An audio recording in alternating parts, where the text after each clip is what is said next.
Hello dear viewers, আমার চ্যানেলে আপনাদের সকলকে স্বাগত। আজকে আমরা আলোচনা করব একটি গুরুত্বপূর্ণ বিষয় নিয়ে। সেই বিষয়টি হলো কফিল। আপনারা অনেকবার এই কফিলের নাম শুনেছেন। এই কফিল আমাদের প্রবাসীদের জীবনে একটি গুরুত্বপূর্ণ অংশ।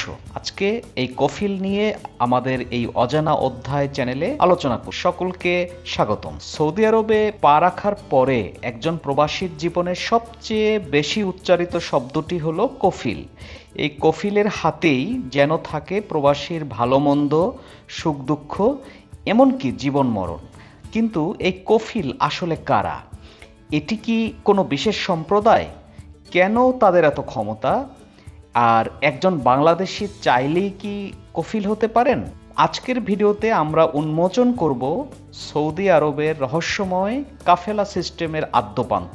প্রথমত আমরা একটু খুঁজে দেখব কফিল শব্দের অর্থ কী এবং কফিলের সাথে যে ইতিহাস, কফিলের ইতিহাসটিকে আমরা একটু জানার চেষ্টা করব।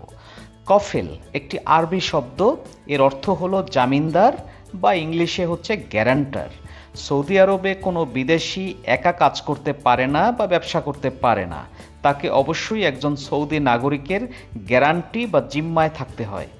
এই সৌদি নাগরিককেই বলা হয় কফিল। অর্থাৎ আপনি সৌদি আরবে গেলে আপনি যেই সৌদি নাগরিকের জিম্মায় থেকে আপনি কাজ করবেন বা ব্যবসা করবেন তাকেই বলা হয় কফিল। অর্থাৎ সৌদি আরবের মাটিতে আপনি স্বাধীনভাবে কাজ বা ব্যবসা করতে পারবেন না, এটা সৌদি আরবের নিয়ম। ফলে আপনাকে একজন সৌদি আরবের কোনো ব্যক্তির সাহায্য নিতে হয়, যে ব্যক্তি আপনাকে এই ক্ষেত্রে সাহায্য করে, অর্থাৎ গ্যারান্টি দেয় বা আপনার জিম্মায় যে থাকে, ইনিই হলেন কফিল। এর ইতিহাস শুরু হয় 1950-এর দশকে, যখন সৌদি আরবে তেলের খনি পাওয়া যায়। তখন প্রচুর বিদেশি শ্রমিকের দরকার ছিল।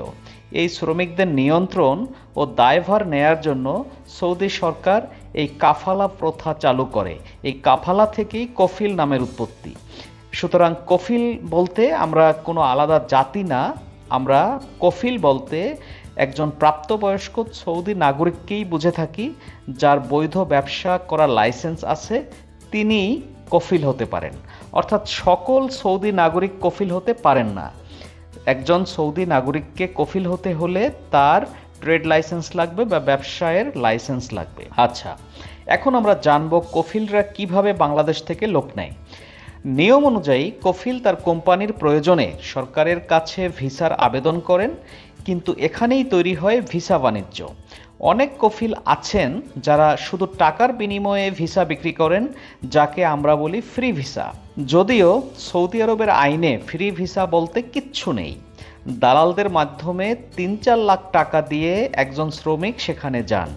কফিলরা মূলত কনস্ট্রাকশন, পরিচ্ছন্নতা কর্মী, দোকানপাট, ড্রাইভিং এবং গৃহকর্মী হিসেবে বাংলাদেশিদেরকে নিয়োগ দিয়ে থাকে। বেতন সাধারণত ১,০০০ থেকে ১৫০০ রিয়াল, বাংলাদেশি টাকায় ৩০ থেকে ৪০ হাজার টাকা। তবে যে সমস্ত শ্রমিক দক্ষ তারা আরও বেশি বেতন পেয়ে থাকে। তাহলে আমরা জানলাম হচ্ছে কফিল যারা সৌদি আরবের প্রাপ্তবয়স্ক লোকজন যার লাইসেন্স আছে, এই কফিল মূলত বাংলাদেশ থেকে কোম্পানির মাধ্যমে সরকারের কাছে ভিসার জন্য আবেদন করে এবং এটার মাধ্যমেই এই কফিল তার ভিসা বাংলাদেশে দিয়ে থাকে। বাংলাদেশের কোম্পানিগুলি বাংলাদেশ থেকে যে সমস্ত লোক বিদেশে যেতে চায় তাদেরকে ফ্রি ভিসা দেয়। আসলে ফ্রি ভিসা সৌদি আরবে, এই ফ্রি ভিসা বলতে কিছু নেই। আচ্ছা, যাই হোক, সে আলোচনা আমরা অন্য কোনো ভিডিওতে করব। আজকে আমরা একটু জানব যে বাংলাদেশের যারা সৌদি নাগরিক বা সৌদি প্রবাসী, আসলে সৌদি আরবের নাগরিক হওয়া যায় না, সৌদি প্রবাসী বাংলাদেশের যে সমস্ত নাগরিক, তারা অনেকেই কফিলদের দ্বারা নিগৃহীত হয়েছেন, অত্যাচারিত হয়েছেন, এরকম অনেক অভিযোগ পেয়েছি। যে কফিল নিয়ে বাংলাদেশে সৌদি প্রবাসী মানুষজনের ভিতরে মিশ্র প্রতিক্রিয়া রয়েছে। কেউ কফিলদেরকে ভালো বলেন, আবার অনেকে অভিযোগ করেন। আচ্ছা, কফিলদের বিষয়ে যে সমস্ত অভিযোগ করা হয় তার ভিতরে প্রথমত হলো পাসপোর্ট কেড়ে নেয়া, ঠিকমতো বেতন না দেওয়া এবং সামান্য কথা কাটাকাটি হলে হুরুপ বা পলাতক তকমা লাগিয়ে দেয়া। এগুলো কফিলদের বিরুদ্ধে নিয়মিত অভিযোগ। বিশেষ করে নারী গৃহকর্মীদের উপরে কফিলরা নির্যাতন করে, এটা আমরা প্রায়ই শুনে থাকি। আবার উল্টা পিঠও রয়েছে, যেমন সব কফিল খারাপ নন, অনেক কফিল আছে যারা শ্রমিকদের নিজের পরিবারের মতো করে দেখেন, বিপদে আপদে সাহায্য করেন এবং সঠিক সময়ে বেতন দেন। তাই ঢালাওভাবে সকল কফিলকে খারাপ বলা যায় না। আচ্ছা, কফিলের কাছে আপনি যদি সমস্যায় পড়েন তাহলে আপনার কি করণীয়? যদি কোনো কফিল অত্যাচার করে, তবে প্রবাসীর করণীয় একটি কাজ খুবই গুরুত্বপূর্ণ আছে, সেটি আমরা আলোচনা করব। সৌদি আরবের বর্তমান যে যুবরাজ মোহাম্মদ বিন সালমান, তিনি তার ভিশন 2030-এর আওতায় শ্রম আইনে অনেক পরিবর্তন এনেছেন।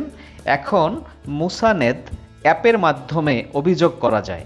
তাহলে অ্যাপের নামটা হচ্ছে মুসানেদ। আপনারা গুগল প্লেতে MUSANED এই নামে সার্চ করলে এই অ্যাপ পাবেন। এই অ্যাপে লগ ইন করে আপনি আপনার কফিলের বিরুদ্ধে অভিযোগ করতে পারবেন। লেবার কোর্টে মামলা করার সুযোগ এই ভিশন 2030 অনুযায়ী আছে, অর্থাৎ সৌদি আরবের লেবার কোর্টে আপনি মামলা করতে পারবেন। এমনকি নির্দিষ্ট শর্ত মেনে এখন কফিলের অনুমতি ছাড়াই আপনি অন্য কোম্পানিতে ট্রান্সফার, যাকে আরবিতে বলে তানাজুল, হওয়ার সুযোগ রয়েছে, যা আগে একেবারেই অসম্ভব ছিল। আর এখন আমরা একটা কাল্পনিক বিষয় নিয়ে আলোচনা করব। সেটা হচ্ছে, বাংলাদেশের নাগরিক তিনি কি কোনোদিন কফিল হতে পারবে? আপনার কাছে কি মনে হয়? ধরুন বাংলাদেশের একজন যুবক 20 বছর বয়সে বা 25 বছর বয়সে সৌদি আরব গিয়েছে। সে 25 বছর সৌদি আরবে ব্যবসা বাণিজ্য করেছে, অর্থাৎ এখন তার বয়স 50। সে প্রচুর ধন সম্পদের মালিক সৌদি আরবে। এখন তিনি কি কফিল হতে পারবে? আচ্ছা, এর উত্তরটা আপনাদের কাছে যদি থেকে থাকে কমেন্টে একটু লিখে জানান। তবে আমার গবেষণা অনুযায়ী এর উত্তর হ্যাঁ বা না, দুইটি। আচ্ছা, প্রথমত আমরা একটু জানবো যে কেন কফিল হওয়া সম্ভব না, সেইটি একটু জেনে থাকি। সাধারণত কফিল হতে হলে সৌদি আরবের নাগরিক হতে হয়, আর সৌদি আরবের নাগরিকত্ব পাওয়া পৃথিবীর সবথেকে কঠিন কাজগুলির একটি। তাই প্রথাগতভাবে বাংলাদেশি নাগরিক কফিল হতে পারে না। এখন আমরা একটু জানি যে কফিল হওয়া যাবে, সেক্ষেত্রে কি যুক্তি? সেটা হচ্ছে, সৌদি আরবের প্রিমিয়াম রেসিডেন্সি বলতে একটা জিনিস আছে, বা গোল্ডেন ভিসা চালু করেছে। অর্থাৎ আপনার যদি প্রচুর টাকা থাকে এবং আপনি যদি সেখানে বিনিয়োগ করে থাকেন, তবে আপনি কফিল ছাড়াই সেখানে ব্যবসা করতে পারবেন এবং নিজেই নিজের স্পন্সর হতে পারবেন। অর্থাৎ আপনি কফিল না হয়েও কফিলের মতো স্বাধীন থাকতে পারবেন। এক্ষেত্রে বোঝা যায় যে কফিলের মতো আপনি, তবে সত্যিকার অর্থে কফিল নন। আচ্ছা, এখন আমরা একটু জানি যে এই যে কফিল বাণিজ্য বা কফিল পদ্ধতি, এটিতে আসলে বাংলাদেশের সাথে এর কানেকশন আছে কিনা। বাংলাদেশের অর্থনীতির চাকা সচল রাখতে এই কফিল সিস্টেম এবং আমাদের যে রেমিটেন্স যোদ্ধা, বিশেষ করে সৌদি প্রবাসী আমাদের যে ভাইয়েরা রয়েছে, বোনেরা রয়েছে, তাদের জীবনযাপনে, তাদের জীবনের সাথে কফিলের এই ভূমিকা অনস্বীকার্য। তবে আমি প্রবাসী ভাইদের বলবো, আপনারা অন্ধভাবে দালালের কথা শুনবেন না। সৌদি আরবের যে শ্রম আইন, এটা মেনে বুঝে বিদেশে যাওয়ার ক্ষেত্রে পদক্ষেপ নেবেন। আপনি সচেতন হবেন, নিরাপদে থাকবেন। আর আমি যে আলোচনা করেছি যে মুসানেদ নামের যে অ্যাপ, এটির গুগল প্লেতে গেলে MUSANED মুসানেদ এই নামে সার্চ করলে আপনি এই অ্যাপটি পাবেন। এই অ্যাপে আপনি আপনার কফিল যদি আপনাকে অত্যাচার করে, তবে আপনি ওই কফিলের বিরুদ্ধে নালিশ করতে পারবেন।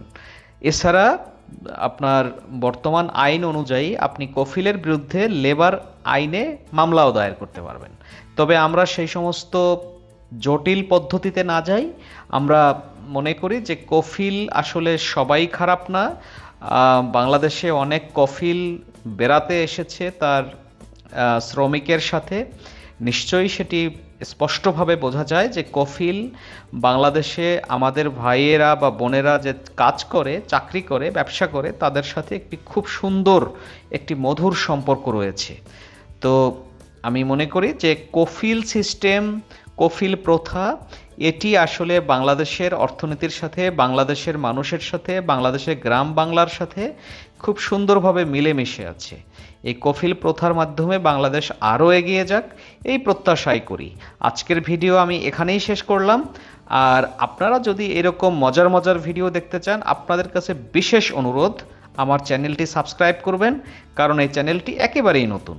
আপনাদের সাবস্ক্রিপশন পেলে, আপনাদের সহায়তা পেলে, আপনাদের লাইক কমেন্ট পেলে নিশ্চয়ই আমি আরও এগিয়ে যাব। ধন্যবাদ সকলকে।